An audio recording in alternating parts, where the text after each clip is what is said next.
Hello dear students, CDS 2 2025 का paper हो चुका है और आप सभी लोगों को आंसर्स का इंतजार होगा। हालांकि हमने आंसर की जो है वो इंग्लिश की, अगर हम बात करें तो इंग्लिश की आंसर की हमने सीडीएस की अपने target defence academy Telegram channel पर अपलोड कर दी है। आप वहां से अपने आंसर्स मैच कर सकते हैं और हमने कोशिश करी है कि हमने एक्यूरेसी उसकी लगभग 99% रखी है। और कुछ क्वेश्चंस ऐसे होते हैं पीक्यूआरएस के खासकर जिसमें अलग अलग ओपिनियन हो सकता है, तो उसमें से शायद 3-4 क्वेश्चंस आपको मिसिंग मिलेंगे, बट मोस्टली जो ग्रामर के और एनालिसिस वाले क्वेश्चंस थे उसमें हमने आपको एक्यूरेसी देने की बहुत कोशिश करी है। आइए जल्दी से देख लेते हैं, फटाफट अपना पेपर जल्दी मिला लेते हैं। पहला क्वेश्चन देखिए, आपने जब ऐसा क्वेश्चन देखा होगा S1 S2 तो आपको शायद थोड़ा बहुत 1 सेकंड के लगा हो कि ये पीक्यूआरएस तो नहीं आ गया है, लेकिन ये थोड़ा सा जो है आपके एनालिसिस वाले क्वेश्चन थे जिसमें आपको 2 स्टेटमेंट दिए गए हैं। खासकर यूपीएससी ऐसे क्वेश्चंस देता है, तो जो सिविल सर्विसेज के एग्जाम्स होते हैं उसमें ऐसे क्वेश्चंस जो है आपको मिलते हैं। और अब इन्होंने सीडीएस में इस बार इंट्रोड्यूस किया है, ये चीज बड़ी अच्छी चीज है। और मोस्टली ये कॉम्प्रिहेंशन और वोकैबुलरी बेस्ड क्वेश्चंस हैं जिसमें आपको पता होना चाहिए कि कॉन्ट्राडिक्ट का मतलब क्या होता है, कंट्रास्ट का मतलब क्या होता है, कंफर्म का और क्वालिफाई का मतलब क्या होता है, और जो भी सेंटेंसेस में लिखा हुआ है उन सेंटेंसेस को समझने की आपको जरूरत है, कॉम्प्रिहेंड करने की जरूरत है। कॉम्प्रिहेंशन और वोकैबुलरी बेस्ड ये क्वेश्चंस हैं। तो पहला स्टेटमेंट देखिए क्या कह रहा है, failure is the stepping stone to success. और दूसरा क्या कह रहा है, successive failures are not however successive stepping stones. भाई पहले स्टेटमेंट तो फेलियर बोल रहा है कि फेलियर जो है वो स्टेपिंग स्टोन है सक्सेस का, मतलब शुरुआती दौर में तो भाई फेलियर होते ही हैं, बट वो एक पत्थर है जो आपका पहली सीढ़ी है या पहला आपका स्टेप है।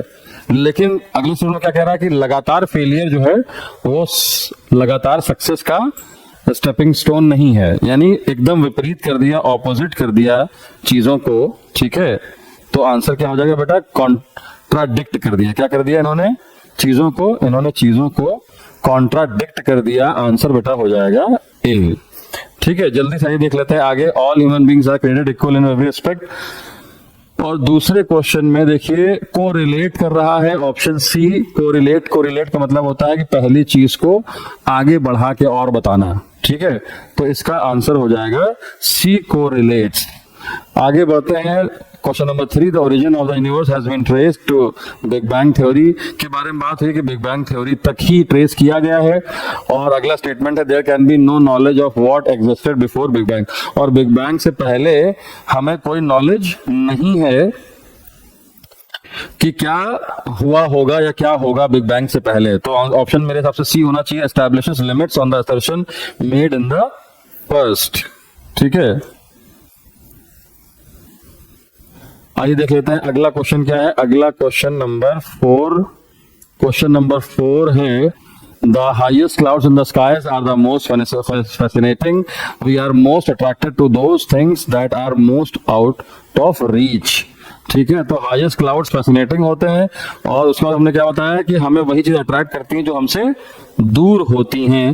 तो आंसर हो जाएगा reiterates the axiom stated in the first, यानी पहली चीज को वो क्या बता रहा है, आगे बढ़ा रहा है जो एक्सियोम हमें दिया गया है। ठीक है, तो आंसर बेटा हो जाएगा ए। आंसर क्या हो जाएगा, ए हो जाएगा।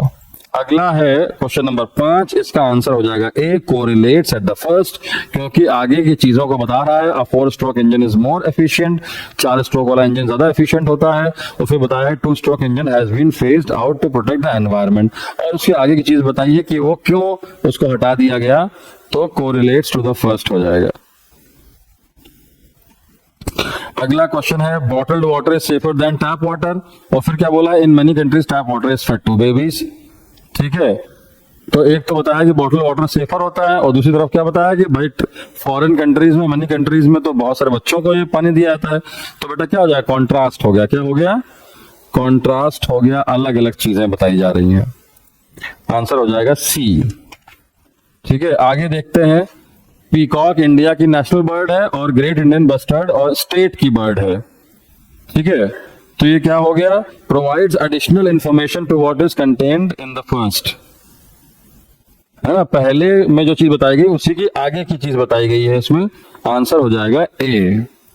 उसके बाद आते हैं अगला, फील्ड गेम्स के बारे में बात हो रही है, और फिर टेनिस को क्या बता दिया, उल्टा बता दिया, तो कॉन्ट्राडिक्ट हो जाएगा, क्या हो जाएगा, कॉन्ट्राडिक्ट हो जाएगा। उसके बाद क्वेश्चन नंबर 9 पे आ जाते हैं, फॉरेस्ट कवर बता रहा है, फॉरेस्ट जहां पर ज्यादा हरियाली है, जंगल है, वो इकोलॉजिकल रिकवरी करते हैं, हेल्पफुल है, कंड्यूसिव मतलब हेल्पफुल है।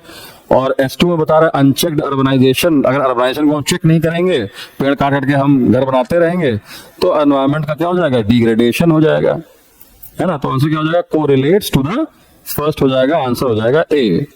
उसके बाद है Indians have been emigrating to countries across the world, और दूसरा था इंडियन डायस्पोरा। इंडियन डायस्पोरा मतलब एनआरआई होते हैं, इंडियन डायस्पोरा का बेटा मतलब होता है एनआरआई, जो इंडियन है लेकिन बाहर के देश के नागरिक हो गए हैं, of success across the world. तो आंसर हो जाएगा कोरोबोरेट्स द फर्स्ट, आंसर क्या हो जाएगा, कोरोबोरेट्स द फर्स्ट। कोरोबोरेट का मतलब क्या होता है, सपोर्ट करना, वह न्यू एविडेंस, ठीक है, पुरानी चीज को सपोर्ट करना न्यू एविडेंस से। अब देखिए PQRS पे आते हैं जल्दी से। हालांकि PQRS बहुत सारे लोगों ने CDS का ये डाला है सोल्यूशन, बट बहुत सारे लोगों ने PQRS को टच ही नहीं किया है। तो PQRS इसका बहुत मुश्किल नहीं है, अगर आपने पेपर अटेम्प्ट किया होगा बच्चों तो आपको पता होगा कि PQRS मतलब अगर 20 PQRS आए हैं तो 20 में से 15-16 PQRS बिल्कुल आराम से डुएबल हैं। सिर्फ 3-4 PQRS ऐसे हैं जो थोड़ा सा जो है मल्टीपल ओपिनियन बन रहा है, बाकी बहुत आसान है। देखिए पहला वाला क्या है, बहुत ही सिंपल है, क्यू को ले लेते हैं, the suggestions received from the field and the outcome in cases selected. तो आंसर क्या होगा, QPRS, पहला आंसर क्या होगा, QPRS, the suggestions received from the field and the outcome in cases selected in prior. देखिए आंसर इसका क्या है बेटा, QPRS पहला ए है, the suggestions received from the field and the outcome in cases selected in prior years formation. देखिए यहाँ पर क्या लिखा है, अपॉस्ट्रोफी एस है, years, prior years formations are reviewed by a cross functional committee. अब देखिए रिव्यू कौन करेगा, कमिटी ही करेगी, जाहिर सी बात है। एस जो है वो आर के बाद आएगा, और ईयर्स में अपॉस्ट्रोफी एस लगा है तो हमें नाउन चाहिए होगा, तो कि फॉर्मेशंस है, तो पी के बाद आर आएगा, और आर जो है वो एस के पहले आएगा, इसलिए आंसर हो जाएगा बेटा ए। ठीक है, अगला देखते हैं, pollution control equipment broadly include waste. अब देखिए इसमें बच्चों क्या है, आप अगर देखें तो आर को उठाइए, देखिए the various categories of water pollution. Water क्या है, सीधे पोल्यूशन जुड़ रहा है, water pollution control equipment broadly include waste water treatment plants, drinking water treatment plants and effluent treatment plants. देखिए यहां पर कॉमा लगा हुआ है, यानी अलग अलग 2-3 चीजों के बारे में बात हो रही है, तो ये सीक्वेंस बिल्कुल सेट बैठ रहा है। Treatment plants, drinking water treatment plants, अलग अलग टाइप के प्लांट्स की बात हो रही है, तो क्यू के बाद एस ही आएगा, आंसर हो जाएगा सी बेटा। आंसर क्या हो जाएगा, सी हो जाएगा। अगला क्वेश्चन 13वां देख लेते हैं। इसमें अगर आप एस को पकड़ के चलें, some new composite criteria of classification for classification किस चीज के लिए, manufacturing and service units were notified in 2020 with guidelines to facilitate the, to के बाद क्या आएगा, आपकी फर्स्ट फॉर्म आएगी, the present and prospective entrepreneurs. ठीक है,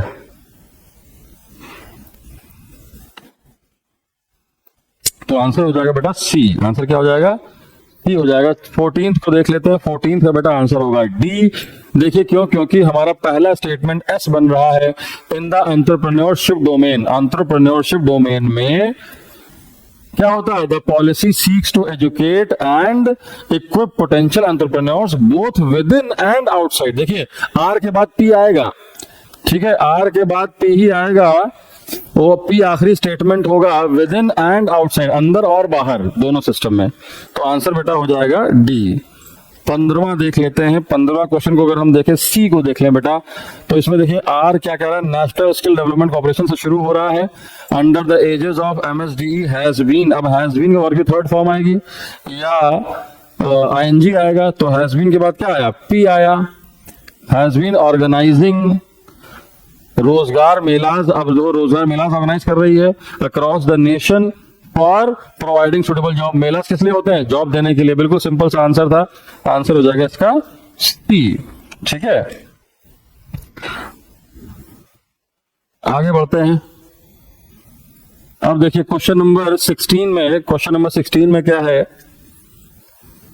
क्वेश्चन नंबर 16 में क्यू को देख लें तो शुरू हो रहा है इंडिया से। India is moving from women's development to women led development. कहां से जा रहा है? वुमेन डेवलपमेंट से कहां जा रहा है? वुमेन लेड डेवलपमेंट से, जो डेवलपमेंट वुमेन खुद कर रही है। And the dream of new India is where women are empowered, strong and an equal partner in the country's overall development. तो बेटा आंसर क्या हो जाएगा? आंसर हो जाएगा बी। और 17वें क्वेश्चन का आंसर हो जाएगा डी।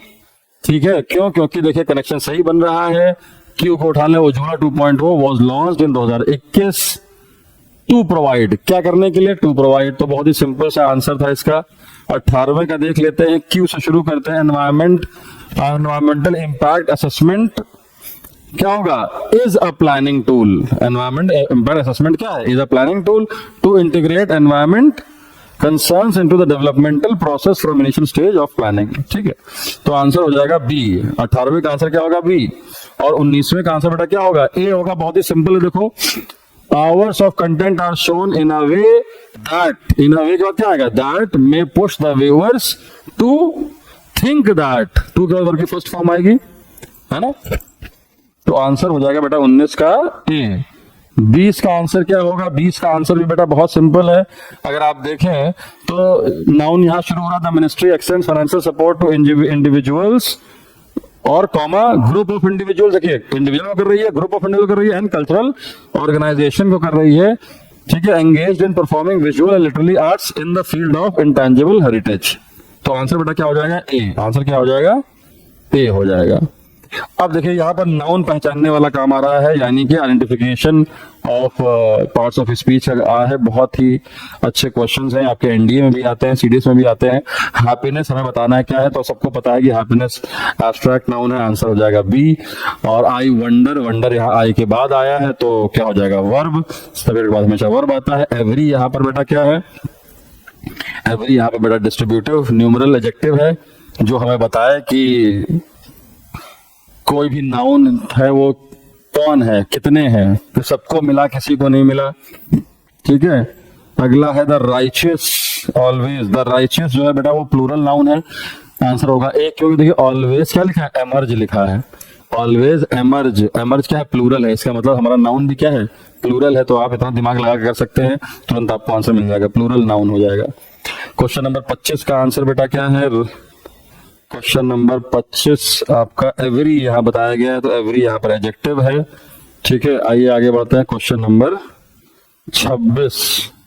क्वेश्चन नंबर 26 है आई मस्ट डैश फॉर, तो I must therefore ask for tolerance from the board. ठीक है, क्योंकि यहाँ पर बाकी के ऑप्शंस गलत हैं, क्योंकि 10 जो है वो एक स्टेटमेंट को खत्म करके दूसरा स्टेटमेंट शुरू करने के लिए होता है। और फॉर एग्जाम्पल यहाँ पर एग्जाम्पल दिया नहीं जा रहा है, इसलिए आंसर हो जाएगा ए। 27 का बेटा आंसर होगा सी, इंडीड। ठीक है, जब हम किसी चीज को कंफर्म करते हैं, किसी स्टेटमेंट को कंफर्म करते हैं, तो वहां पर हम क्या लगाते हैं? इंडीड लगाते हैं। अगला 28वें नंबर का आंसर होगा I shall consider dash the narrow lines of argument articulated by philosophers. तो यहां पर देखिए बेटा कंसिडर है, तो कंसिडर के बाद हमें कोई ना कोई एडवर्ब लगाना पड़ेगा। तो मेरे हिसाब से बेटा आंसर होना चाहिए डी, सेरेंडिपिटसली। सेरेंडिपिटसली का मतलब होता है, सेरेंडिपिटी का मतलब होता है मतलब good luck that happens in, मतलब कोइंसिडेंटली, अचानक से कुछ अच्छा हो जाने को सेरेंडिपिटी कहते हैं। तो सेरेंडिपिटसली का मतलब होता है कि जो चीजें हो जाए। ठीक है, तो I shall consider serendipitously the narrow lines of argument articulated by philosophers. अगला हो जाएगा 29 का। अब देखिए यहां पर क्या है कि रिलीजियस कुछ वहां पर डिस्प्यूट है, डिफरेंसेस हैं, तो उसके लिए आंसर हो जाएगा अनएक्सपेक्टेडली। 29 का हो जाएगा सी। और 30वें का आंसर हो जाएगा बेटा एक्सेप्टेबली, क्योंकि यहाँ पर चीजें एक्सेप्ट हो रही हैं। We can take recourse to what I call an argument from ordinary life. ठीक है, आगे बढ़ते हैं। आइए अब देखिए यहाँ पर क्या आ गया है, होमोफोन्स आ गए हैं, बहुत ही सिंपल होमोफोन्स बेटा इसमें पूछे गए हैं। लूज, और लूज आपको पता है LOSE लूज का मतलब खो देना होता है, LOOSE का मतलब होता है ढीला करना या ऐसी चीज जो ढीली हो। ठीक है, तो इसमें बेटा आंसर क्या हो जाएगा, ए हो जाएगा। लूज इज अ वर्ब, ठीक है, दैट टू मिसप्लेस, और लूज स्लैक और मूवेबल। ठीक है, क्वेश्चन नंबर 32 पे आ जाते हैं। 32 एनीवे और एनीवेज है। देखो बेटा एनीवे और एनीवेज में सही आंसर होगा सी। एनीवे का मतलब होता है एडवर्ब। एनीवे बेटा क्या होता है, एडवर्ब होता है।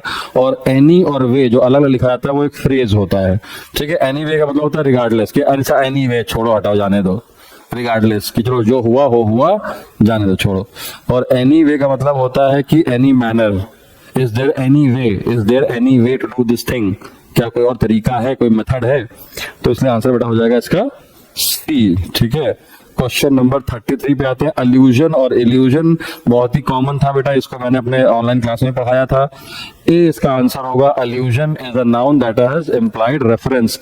अल्यूजन का मतलब रेफरेंस देना होता है, और इल्यूजन आपको पता है कि एक भ्रम है, फॉल्स आइडिया है। ठीक है, तो आंसर हो जाएगा ए। अप्रेज और अपराइज, अप्रेज का बेटा क्या, अप्रेज जो है वो वर्ब होता है। ठीक है, वर्ब होता है, आंसर हो जाएगा B. To examine and form an opinion about something, और apprise is a verb meaning to inform about something। ठीक है, तो आंसर हो जाएगा बी। आइए बढ़ते जल्दी से आगे। क्लाइमैक्टिक और क्लाइमैटिक, बेटा क्लाइमैक्टिक जो है वो एक एडजेक्टिव है, क्योंकि आईसी से खत्म हो रहा है। Climactic is an adjective meaning moment of heightened excitement. Climatic is an adjective meaning climate of a particular area. ठीक है, तो आंसर हो जाएगा डी। 35, 36। अब हमें बताना है कि बेटा एडवाइस जो है वो इन सारे सेंटेंसेस में सबसे सही फॉर्मेट में कहाँ यूज हुआ है। तो he advised his friend to take a break from his hectic schedule. The doctor advice went, अब देखिए द डॉक्टर्स एडवाइस वेंट 100। अब देखिए दो एडवाइस होते हैं, एक SE से खत्म होता है और एक CE से खत्म होता है। तो यहाँ पर बेटा CE वाला है, CE वाला एडवाइस नाउन होता है और SE वाला वर्ब होता है। यानी यहाँ पर ये वर्ब की तरह इस्तेमाल हुआ तो ये गलत हो जाएगा, क्योंकि हमें नाउन वाला चाहिए। हमें कौन सा वाला चाहिए, नाउन वाला चाहिए। तो जो कि ऑप्शन किसमें है, बी में है। ऑप्शन बी में है डॉक्टर्स एडवाइस। ये ध्यान रखिएगा, एडवाइस दो तरीके के होते हैं, एक SE वाला और CE वाला। यहाँ ये नाउन वाला है, तो हमें वर्ब वाले से लगेगा, हो जाएगा, गलत हो जाएंगे। अगला है इलिसिट। बेटा इलिसिट का मतलब होता है गैर कानूनी। ठीक है, दो वर्ड होते हैं, एक इलिसिट और एक एलिसिट। इलिसिट मतलब गैर कानूनी, और एलिसिट ELICIT का मतलब क्या होता है, किसी से कोई भी इंफॉर्मेशन निकलवाना, टू एक्सट्रैक्ट इंफॉर्मेशन। तो आंसर बेटा क्या हो जाएगा इसका 37 का बी। 37 का आंसर हो जाएगा B, illicit trading in liquor. ठीक है, गैर कानूनी ट्रेडिंग जो लिकर की हो रही है। अगला है इफेक्ट एंड इफेक्ट। बेटा ई वाला जो इफेक्ट होता है वो नाउन होता है, और ए वाला इफेक्ट जो होता है वो वर्ब होता है। ठीक है, ई वाला इफेक्ट नाउन होता है और ए वाला इफेक्ट वर्ब होता है। तो यहाँ में नाउन देखना है, नाउन की तरह इस्तेमाल होना चाहिए, पहला गलत हो जाएगा। और यहाँ पर आंसर बी होना चाहिए, climate change will have long term effect. तो यहाँ नाउन की तरह इस्तेमाल हुआ है। आगे आते हैं ब्रेक। ब्रेक का आपको पता ही है, break. The young officer did not know how to break the unwelcome news to the family. तो यहां पर ब्रेक ब्रेकिंग न्यूज है, यानी कि ब्रेक द न्यूज, तो unwelcome news to the family, तो उसको रोकना, अनवेलकम न्यूज को रोकना। Driver braked sharply to avoid a collision, और the rapid swirling water caused the dam walls to break. Frequent disruptions cause the breaking of the flow, ठीक है, of the speaker। तो यहां पर बेटा ब्रेक जो है वो का मतलब है रोकना, है ना। तो the young officer did not know how to break the unwelcome news to the family। अब एक होता है ब्रेकिंग न्यूज, लेकिन यहां पर जो है वो ब्रेक यानी रोकने के स्थान पर है। ठीक है, ब्रेक मतलब रोकना। The rapid swirling water cause the dam walls to break. तो आंसर बेटा क्या हो जाएगा, डी हो जाएगा। आंसर क्या हो जाएगा, डी हो जाएगा, क्योंकि वहां पर रोकने की बात हो रही है। अगला है इंसाइट। इंसाइट मतलब भड़काना होता था। Words of the speaker incited feelings of anger, ठीक है, तो यहाँ वर्ब की तरह इस्तेमाल हुआ, यानी भड़काना होता है, तो ये सही हो जाएगा। अब देखिए ये बड़े बड़े वाले PQRS हैं, इनमें जो है जल्दी से देख लेते हैं आंसर क्या होगा। देखिए 41 का आंसर बच्चे सी होना चाहिए, बहुत ही सिंपल सा है। अगर आप इसको देखेंगे तो इसका आंसर जो है वो सी हो जाएगा। 42 का आंसर बेटा ए होना चाहिए। 42 का आंसर जो है वो ए होना चाहिए अगर सीक्वेंस की बात करें। और 43 का आंसर डी होना चाहिए सीक्वेंस के हिसाब से। 44 का आंसर जो है वो सी होना चाहिए, सी। और 45 का आंसर होना चाहिए ए। 45 का आंसर होना चाहिए ए। और 46 का आंसर होना, देखिए 46, 47, 48, 49 और 50, ये थोड़ा सा क्वेश्चन हमने डिफरेंस ऑफ एनालिसिस के बेसिस पे हमने आपको नहीं दिए हैं। तो आगे बढ़ जाते हैं हम लोग क्वेश्चन नंबर 51 पे। इसमें आपको बताना है कि कौन सा आइडेंटिफिकेशन है, नाउन है और एडवर्ब है, वर्ब है, क्या है। और इसमें देखिए 4 ऑप्शन है जो आपको मैंने पिछले बार, अगर आपको याद हो, ऑनलाइन क्लास में मैंने आपको ऐसे वर्ड मीनिंग वाले चीजें करवाई थी। मैंने कहा था कि जो है ऐसी चीजें एनडीए और सीडीएस में आ सकती हैं, तो इस टाइप के क्वेश्चंस मैंने आपको कराए थे। तो नाउन, अब देखिए यहां पर क्या है, सही आंसर होना चाहिए सी। क्यों? क्योंकि नाउन जो है वो कहाँ है, नाउन जो है वो ए में है, ठीक है। A1 होना चाहिए और वर्ब क्या है, क्वालिफाई है, यानी 3 होना चाहिए।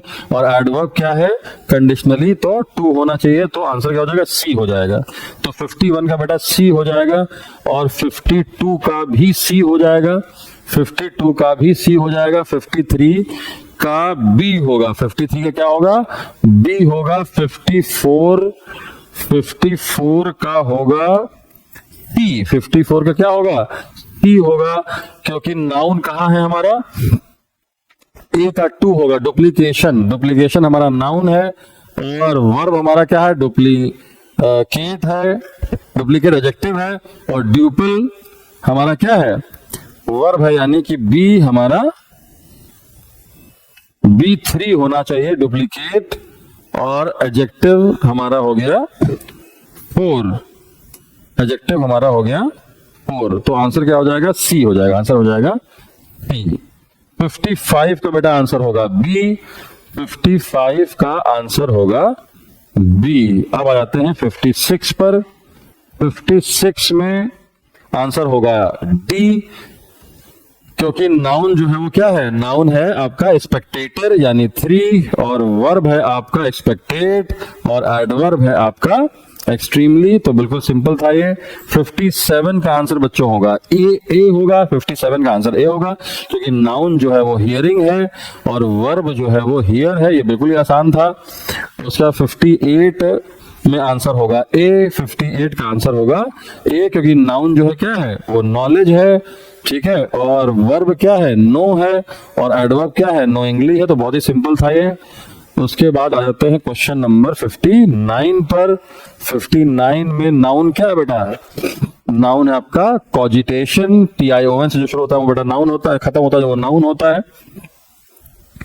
तो आंसर हो जाएगा सी। आंसर क्या हो जाएगा बेटा, सी हो जाएगा। 60 में नाउन क्या है, इंट्यूशन, यानी कि A2 हो जाएगा। आंसर हो जाएगा बी। आंसर क्या हो जाएगा, बी हो जाएगा, क्योंकि बी का 4 हो जाएगा और सी का 3 हो जाएगा। अब उसके बाद आते हैं वर्ड मीनिंग पर। ऐसे वाले वर्ड मीनिंग अगर आपको याद हो, मैंने अपनी ऑनलाइन क्लास में कराए थे और आपसे कहा था कि एनडीए सीडीएस दोनों में भी ऐसी वोकैबुलरी पूछी जा सकती है। तो मैंने आपको ये नए पैटर्न वाला सिनोनिम एंटोनिम वाले क्वेश्चंस कराए थे। तो क्वेश्चन नंबर 61 का बेटा आंसर होगा सी, ठीक है। आंसर क्या होगा, सी होगा। ए का 4 होगा। एंसू का मतलब to happen as a result होगा। बाकी आप मिला सकते हैं। 62 का आंसर होगा ए। 62 का आंसर होगा ए होगा, क्योंकि मैलवर्सेशन का बेटा मतलब क्या होता है, corrupt behaviour of a public servant. और बी में क्या है, कोरेंड्रम का मतलब आपको पता है, कोरेंड्रम मतलब कंफ्यूजिंग प्रॉब्लम होती है, ठीक है। तो 62 का बेटा हो जाएगा ए। 62 का हो जाएगा ए। 63 को देख लेते हैं। 63 का आंसर बेटा होगा सी। 63 का आंसर होगा सी।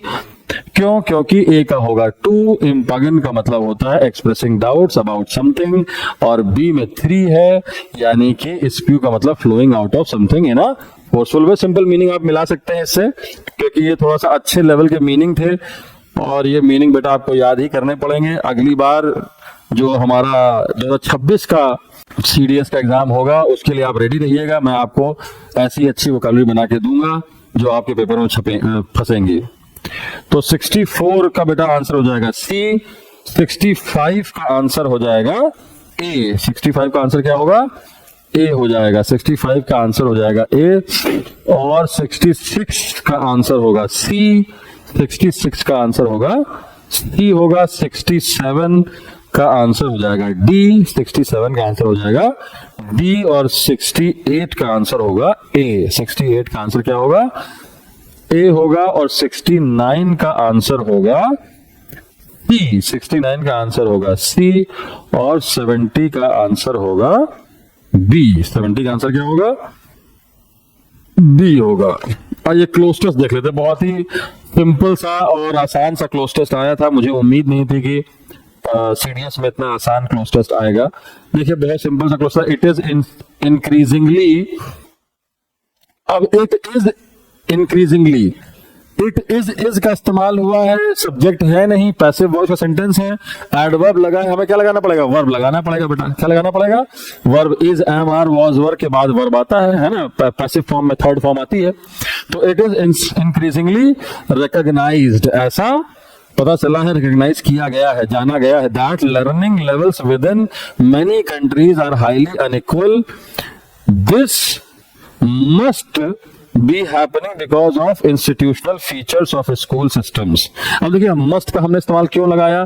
क्योंकि आगे क्या लिखा हुआ है कि ऐसा इसलिए हो रहा होगा बिकॉज ऑफ इंस्टीट्यूशनल फीचर्स। अब इंस्टीट्यूशनल फीचर्स बेटा कैसे होते हैं? वो फिक्स होते हैं, रूल्स होते हैं टेक्निकली स्कूल के, तो वो तो हमें फॉलो ही करने पड़ेंगे, कंपलसरी होते हैं।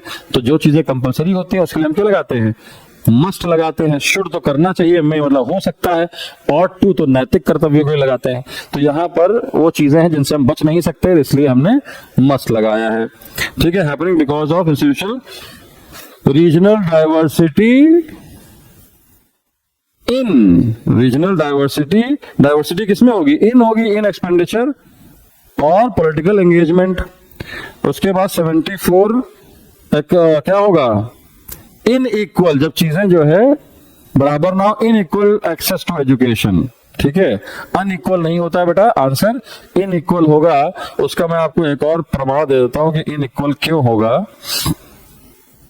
क्योंकि आप पैसेज को आगे जाइए, पढ़िए, तो यहां पर देखिए क्या लिखा हुआ है? इन इक्वालिटी। क्या लिखा हुआ है? इन इक्वालिटी की बात हो रही है। अगर आपको याद हो, जब मैंने क्लोज टेस्ट पढ़ाया था तो मैंने हमेशा क्या बोला है कि एक बार सरसरी नजर पूरे क्लोज टेस्ट पर डाल लीजिएगा, क्योंकि बहुत बार ऐसा होता है कि जो हमारे वर्ड्स सेंटेंसेस में लिखे हैं वो हमें हेल्प कर देते हैं हमारे ब्लैंक को आंसर देने के लिए। ठीक है। तो ये जरूर ध्यान देना कि हमें पहले के आंसर बाद में जो चीजें लिखी उससे मिल सकते हैं, और बाद में जो चीजें लिखी उससे रिलेट होकर पहले वाले आंसर आ सकते हैं। इसको बेटा कभी मत भूलना। देखिए लाइव एग्जांपल है आपके सामने। ठीक है। तो आप अनइक्वल और इनइक्वल में फंसे रहेंगे, लेकिन अगर आप आगे तक पढ़े तो आगे इनइक्वालिटी लिखी हुई है, तो यहाँ पर इनइक्वल एक्सेस होगा कि हमें एडजेक्टिव लिखना है, तो इनइक्वालिटी होगी नहीं कि हमें एडजेक्टिव लिखना है। इनइक्वल एक्सेस टू एजुकेशन है। ठीक है। और उसके बाद देखो क्या यहाँ प्लूरल है, among the developed countries those होगा, क्योंकि कंट्रीज है तो यहाँ पर क्या होगा? दोज होगा। जो दीज में तो ये हो जाएगा, अभी यहाँ पता ही नहीं है, तो इसलिए क्या होगा? दोज हो जाएगा। With more equal learning comes, ठीक है, outcomes, learning outcomes also have better average, और उनके पास भी क्या है? बेटर एवरेज है। ठीक है। Better average outcomes, learning outcomes. अब हमारा सेंटेंस खत्म हो गया। फिर क्या है? Suggested that. अब देखिए सजेस्टेड दैट यहां पर जो है वो आपकी सेकेंड फॉर्म अगर आप देखें, या अगर हम देखें तो सेंटेंस में कहां शुरू होना चाहिए? सजेस्टिंग दैट अप्रोप्रिएट, ये सब चीजें क्या सजेस्ट कर रहे हैं? Suggesting that appropriate interventions in the education. तो आंसर बेटा हमारा क्या हो जाएगा, आंसर हो जाएगा बी। और 78 का आंसर हमारा क्या होगा, यहां पर सारी पढ़ाई लिखाई की बात हो रही है, इकोनॉमिक इनइक्वालिटी की बात हो रही है with the distribution of numeracy skills, क्योंकि हमें यहाँ स्किल नाउन है, नाउन से पहले हमें कोई ना कोई एडजेक्टिव ही भरना पड़ेगा, बाकी कोई एडजेक्टिव है नहीं, सब नाउन है, इसलिए आंसर क्या हो जाएगा, न्यूमरेसी। और उसके बाद है आर्ग्यूबली 79 का आंसर क्या होगा, आर्ग्यूबली नो सोसाइटी, ठीक है, will ever reach total equality. और 80 का आंसर बेटा क्या होगा, डिफरेंस हो गया, हमें यहां पर नाउन भरना है, डिफरेंस इन लर्निंग आउटकम्स में डिपेंड ऑन इंडिविजुअल। डिफरेंसेस हो जाएंगे दो लोगों के बीच के मतभेद, तो डिफरेंसेस तो होगा नहीं, यहां अंतर की बात हो रही है, तो अंतर के लिए बेटा क्या लगाएंगे, डिफरेंस लगाएंगे, ठीक है। आई होप आपको क्लोज समझ में आया होगा, शायद आपको इसके एक दो फिल इन द ब्लैंक्स समझ में ना आए हो, उसके लिए आपको बेटा थोड़ा सा कॉम्प्रिहेंशन को समझना पड़ेगा।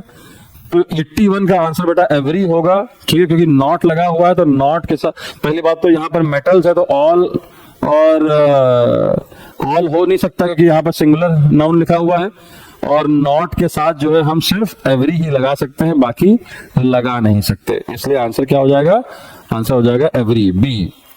82 का आंसर बेटा क्या होगा, सेवरल होगा, क्योंकि आगे ओकेजन्स है, प्लूरल है, तो इसलिए हमें कई सारे की बात हो रही है, तो सेवरल ओकेजन्स हो जाएगा। 83 का आंसर क्या होगा, टू वर्क विद, वर्क किसी को के साथ करेंगे, इसलिए आंसर बेटा विद हो जाएगा, बहुत ही सिंपल है। And you can choose fill in the blank shirt, shirt निर्जीव है तो विचएवर हो जाएगा, शर्ट क्या है, निर्जीव है तो विचएवर हो जाएगा। और 55 का बेटा आंसर क्या होगा, आइदर और बोथ। देखिए बहुत सारे लोग कहेंगे कि आइदर के बाद कुछ होना चाहिए, फिर आगे और होना चाहिए, आइदर रवि और सुरेश, बट हम इस तरीके से भी लिखते हैं, आइदर का मतलब एक होता है, आइदर का मतलब क्या होता है, दो में से कोई एक, है ना, तो आइदर और बोथ, यहां का आंसर क्या होगा बेटा, आंसर डी होगा, आइदर और बोथ, यानी उन दोनों में से एक या दोनों ही ऐसा कर रहे हैं, ठीक है। Either or both courses being offered by the university, depending on your preference you can choose to complete either or both courses being offered, तो मेरे हिसाब से आंसर जो है ये होना चाहिए। उसके बाद आ जाते हैं हम लोग होमोफोन्स पर, और पहले होमोफोन्स 2 दिए जाते थे, अब देखिए यहाँ उन्होंने और थोड़ा सा एक स्टेप आगे बढ़ गए, इन्होंने 3 होमोफोन्स दे दिए हैं एक साथ, तो डेयरी, ड्रियरी और डायरी आपको पता ही है, तो आंसर क्या होगा, डेयरी मतलब आपका वो दूध वाली, डायरी मतलब जिसमें आप लिखते हैं, ड्रियरी का मतलब होता है जो कंफ्यूज रहता है, शुद्ध रहता है, बुद्ध रहता है। और आंसर बेटा क्या हो जाएगा, आंसर आपका हो जाएगा ओनली टू ओनली। अब अपने मीनिंग के हिसाब से आपको देखना है, क्वाइटली स्टोर्ड और second memories in a private dairy, तो प्राइवेट डेयरी नहीं प्राइवेट डायरी में अपनी मेमोरीज लिखेगी, तो उस तरीके से आंसर क्या हो जाएगा, बी हो जाएगा, टू ओनली। और ब्रेड आपका है, बियर्ड है, ब्रूड है, ब्रेड मतलब छोटी होती है, बियर्ड आपका पता ही है दाढ़ी होती है, और ब्रूड का मतलब जब अंडे सेना, अंडों को सेना, जैसे मुर्गा या मुर्गी अंडों को सेती है उसके ऊपर बैठ के, उसको हम ब्रूडिंग कहते हैं। तो उस हिसाब से आंसर बेटा इसका हो जाएगा 2 and 3 इसका आंसर होगा। आगे बढ़ते हैं अपने अगले क्वेश्चन की तरफ, 88 की तरफ। 88 में लेसन, लीजन और लेसन है, तो इसका बेटा आंसर हो जाएगा ए, 1 and 2 ओनली, 1 and 2 ओनली। 89 का बेटा आंसर होगा 2 and 3 ओनली, 2 and 3 ओनली, यानी ऑप्शन बी हो जाएगा। और 90 का आंसर होगा ए, 1, 2 and 3 तीनों होंगे, 1, 2 and 3 तीनों होंगे। 91 पे आते हैं, समवन ईयर्स आर फ्लैपिंग। अब देखो ईडीएम आ गया, समवन ईयर्स आर फ्लैपिंग का मतलब होता है चुपके से किसी बात को सुनना, ठीक है। तो someone desperate to eavesdrop on a conversation, eavesdrop on a मतलब चुपके से किसी की बात को सुनना, तो आंसर हो जाएगा C. Twist to the knife का मतलब होगा to make someone who is already feeling bad feel worse with one's words और एक्शंस। कोई एक आदमी पहले से दुखी है और उसको आपने और क्या कर दिया, ट्विस्ट ऑफ द नाइफ कर दिया। मतलब नाइफ तो पहले घुसी हुई थी, उसको और घुमा दिया, twist of the knife. Knife पहले से किसी के अंदर है, आप उसको घुमा दिया तो पहले से दर्द में था और दर्द बढ़ा दिया, ठीक है। ब्लो योर ओन ट्रम्पेट मतलब अपना ही अपनी बीन बजाते रहो, अपने मुंह मियां मिट्ठू, यानी अपने बारे में एक्सेसिवली बोस्ट करना, सी हो जाएगा। उसके बाद है गेट अंडर समवन्स स्किन, का मतलब होता है किसी को इरिटेट करना बहुत ज्यादा। Many hands make light work, का मतलब होता है जल्दी खत्म हो जाएगा, वर्क जल्दी खत्म हो जाएगा, आंसर हो जाएगा बी। उसके बाद है a bird in hand is better in two in bush, तो आंसर आपको पता ही है कि भाई जो आपके पास है वही बेहतर है, आंसर हो जाएगा B. What we have is always more valuable than what we have chance of getting. उसके बाद है 97 make heavy weather, make heavy weather का मतलब होता है unnecessarily create difficult dealing with the task, चीजों को और कठिन बना देना। स्वीप अंडर द कारपेट का मतलब होता है keep a problem under wrap. Sweep under the carpet मतलब आपने चीजों को कारपेट के अंदर कर दिया है, कोई गलती आपने की होगी और गलती को छुपाने के लिए आपने क्या किया, उसको कारपेट के अंदर कर दिया, ठीक है, तो गलती को छुपाना, आंसर हो जाएगा सी। अब पर्पल पैच क्या होता है बेटा, पर्पल पैच होता है जो आपको क्या करे, ग्रेट रन ऑफ लक और सक्सेस और फॉर्म, ठीक है, ग्रेट रन ऑफ लक। और put out of pasture, pasture का मतलब होता है आपका पादरी, और उसको नौकरी से निकाल दिया जाएगा, कोई रिटायर कर दिया जाए, रेंडर रिडंडेंट। उसके बाद आते हैं क्वेश्चन नंबर 101 पर। 101, अब देखिए इसमें जो है बहुत, ये थोड़ा सा अच्छे लेवल का क्वेश्चन था, इसमें आपको एक वर्ड के नीचे अंडरलाइन है शायद, और ऑब्वियस बात है कि नो इंप्रूवमेंट दिया नहीं है, तो इसके अलावा ही आपको चारों वर्ड्स को समझना है, सेंटेंस के सेंस के हिसाब से, उस वर्ड के मीनिंग के हिसाब से आपको चूज करना है ये शब्द क्या होगा, ठीक है। ये थोड़ा सा टिपिकल सेगमेंट था पेपर का, जिसमें आपको वोकैबुलरी प्लस कॉम्प्रिहेंशन दोनों का इस्तेमाल करके इसको करना था। तो the opposing political parties nevertheless, देखिए ओपोजिंग पॉलिटिकल पार्टी है जो ऑपोजिशन में, जैसे बीजेपी और कांग्रेस, नेवरदलेस टुक अ बायलैटरल। देखिए बायलैटरल का मतलब होता है जब चीजें जो है अलग अलग हो, जब सोच जो है वो अलग अलग हो, और बाय पार्टीशन का मतलब होता है सेम ओपिनियन रखना। तो position in the national interest, भाई नेशनल इंटरेस्ट में तो चीजें अलग अलग होंगी नहीं, उनको भी दिखाना पड़ेगा भाई नेशनल इंटरेस्ट में है, तो आंसर क्या होगा बेटा, बाय पार्टीशन होगा, यानी कि सेम मत होना, ठीक है। तो इसलिए आंसर बेटा हो जाएगा डी। क्वेश्चन नंबर 102 का आंसर होगा although she had sampled food from all the restaurants in the food court, she remained indefinite towards the culinary fair in, मतलब वहां पर उसने बहुत सारा सैंपल फूड कराया, लेकिन जो वहां culinary फेयर, culinary मतलब कुकिंग का एक फेयर चल रहा होगा, उससे वो बिल्कुल अनजान रही। तो अनजान रहना, जिसपे ध्यान न देना, आंसर हो जाएगा बेटा इनडिफरेंट। वहां पर वो गई, खाना वाना पैक कराया खूब, लेकिन वहां पर जो है क्या चल रहा था, फेयर चल रहा था, उससे क्या थी, अनजान रही, यानी इनडिफरेंट रही, उस पर उसने ध्यान नहीं दिया। तो आंसर बेटा क्या हो जाएगा, बी। अगला है the attitude of the whalers was marked by antipathy.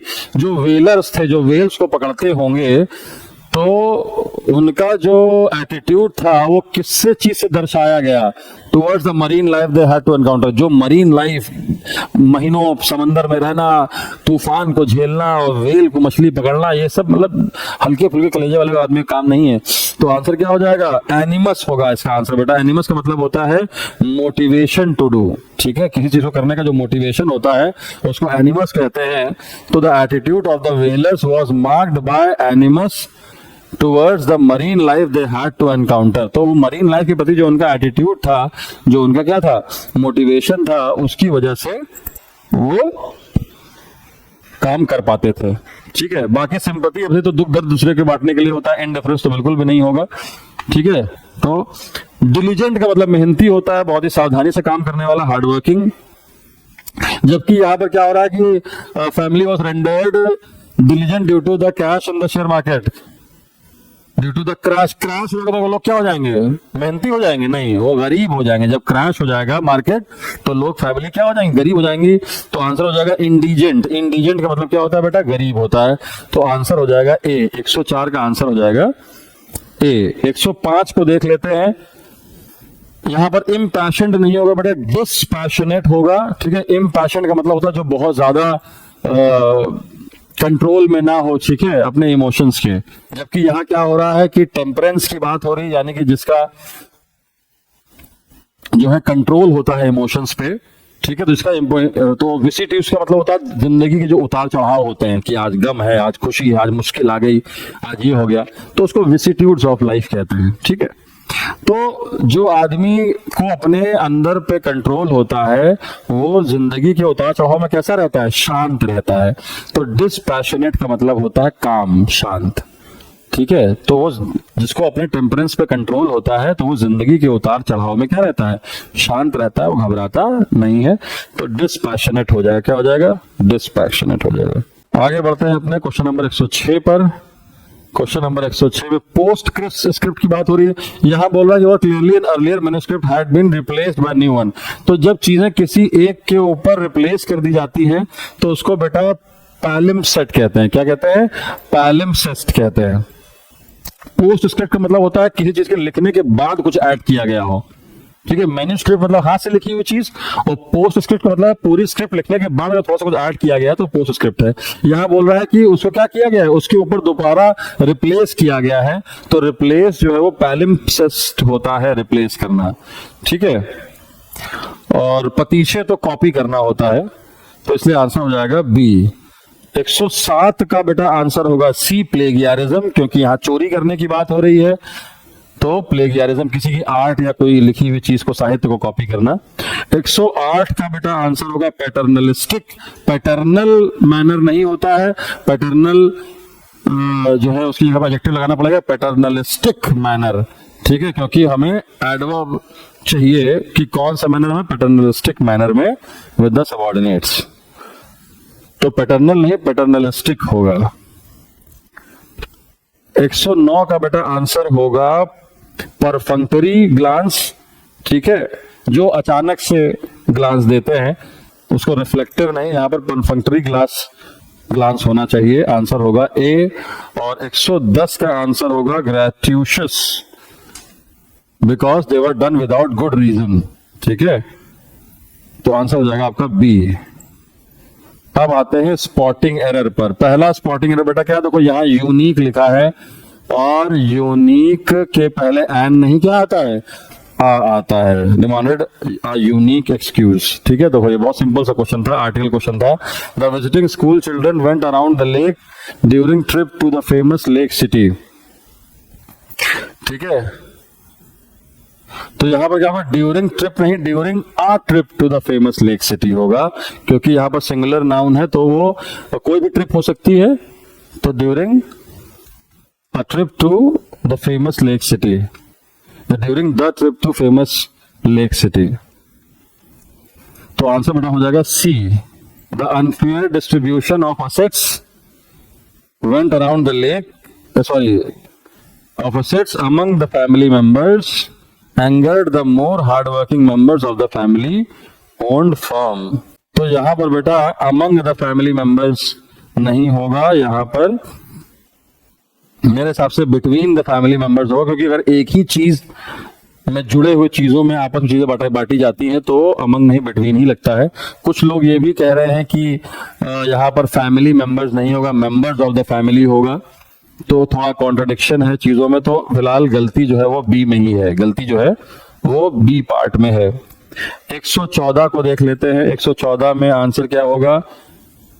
तो 114 में देखिए मेरे हिसाब से तो given the nature of the problem it was not unnatural for there to be. भाई देयर तो मुझे यहां गड़बड़ लग रहा है, फॉर देम टू बी होना चाहिए। फॉर देयर टू बी क्यों? फॉर के बाद तो जो है भाई हम कोई ना कोई ऑब्जेक्टिव प्रोनाउन लगाएंगे ना, फॉर देम टू बी। तो मेरे से एरर बी में होना चाहिए। बहुत से लोगों ने यहाँ पर अमंग की जगह बिटवीन भी लगाया है, क्योंकि यहाँ पर द टू लिखा हुआ है, इसलिए दो के लिए यहाँ पर अमंग नहीं लगा रहे हैं। बट ये थोड़ा सा कॉन्ट्रडिक्टरी है, देखते हैं क्या आंसर होगा एग्जैक्टली।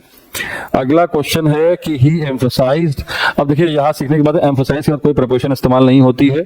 ठीक है। और अमंग न्यूली अपॉइंटेड स्टाफ ये भी सही है, तो आंसर बेटा नो एरर होना चाहिए मेरे हिसाब से। 115 का आंसर नो एरर होना चाहिए।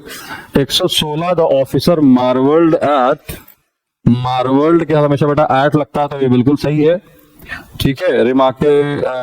Remarking on the presence of less than 20 people.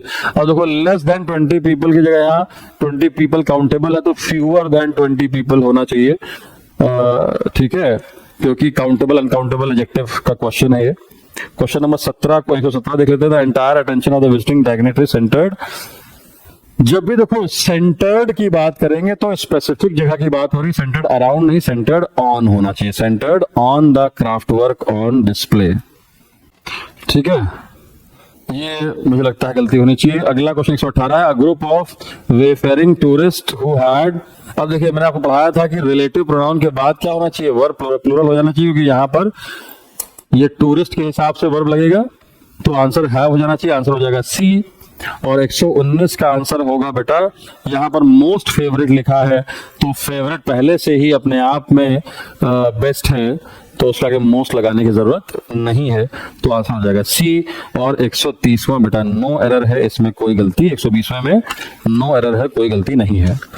तो आई होप बच्चों आपको ये सोल्यूशन समझ में आया होगा और बड़े ही अच्छे क्वेश्चंस बने, पेपर को उन्होंने बैलेंस किया, कुछ आसान चीजें, कुछ थोड़ा सा मुश्किल चीजें, कुछ बहुत मुश्किल वोकैबुलरी, लेकिन PQRS वाले जो क्वेश्चंस थे जो सिर्फ 4 सेंटेंस वाले हैं वो थोड़ा आसान दिए।